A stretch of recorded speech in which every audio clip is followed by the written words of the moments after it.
If your garden soil looks fine on the surface, but your plants are struggling, roots aren't spreading, or your compost seems to vanish without a trace of castings, there's one crucial indicator that can reveal everything about your soil's true health: earthworms. Not just because they're helpful, but because their presence tells you whether your soil is biologically alive or barely surviving.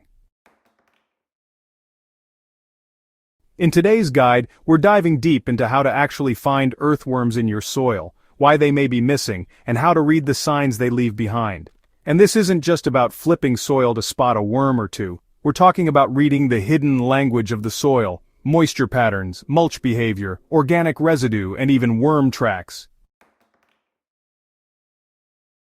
By the end of this guide, you'll know exactly where to look, how to lure them out, and how to turn even the driest, clay-crusted patch into a thriving worm haven.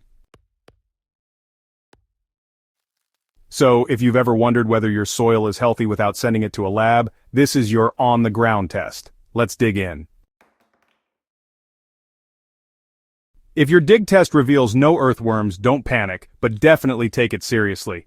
There are a few key reasons worms might avoid your garden.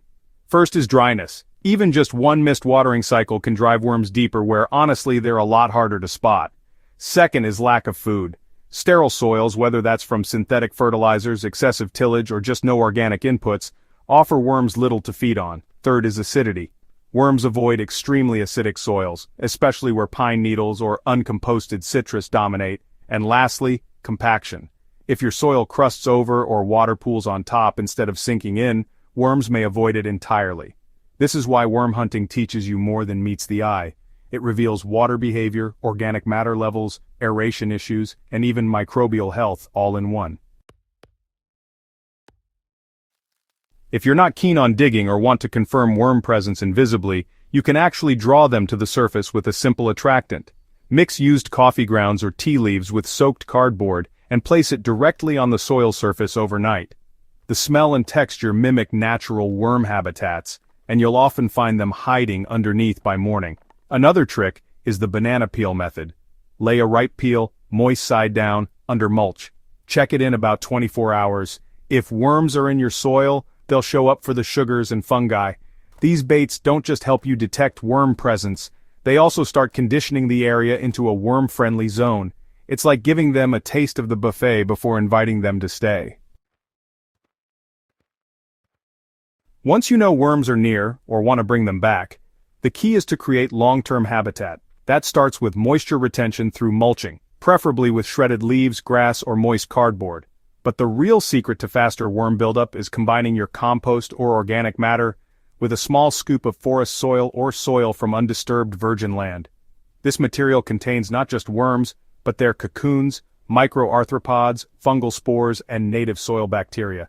When combined with your compost, this blend mimics forest floor conditions: dark, moist, and rich in slow-decaying biomass. That's when compost doesn't just feed worms but transforms into stable humus. And humus, once formed, becomes the long-term house where worms want to live. Unlike fresh compost, humus doesn't heat up, rot fast, or dry out easily. It stores nutrients for the long haul. Worms thrive in it, roots thrive in it, microbes explode in it. If your goal is to make your soil better every year without fighting nature, humus is your real target, and worms are how you get there. Finding worms in your garden is more than a sign of success. It's a feedback loop. They show up where conditions are right, and their presence makes those conditions even better. By learning where to look, what signs to read, and how to lure them in, you become part of the deeper soil building process that doesn't just grow plants. It rebuilds ecosystems from the ground up. If you've been gardening for years but haven't seen worms lately, now's the time to check. If you're new to raised beds or reviving compacted clay, this should be your first step. Earthworms don't lie. They can't fake presence. If they're there, you're doing something right. If not, the path to bring them back starts today.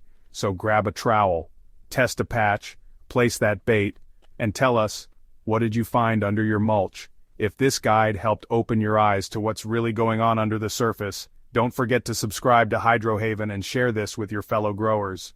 Soil health is a journey, and it starts by listening to the worms.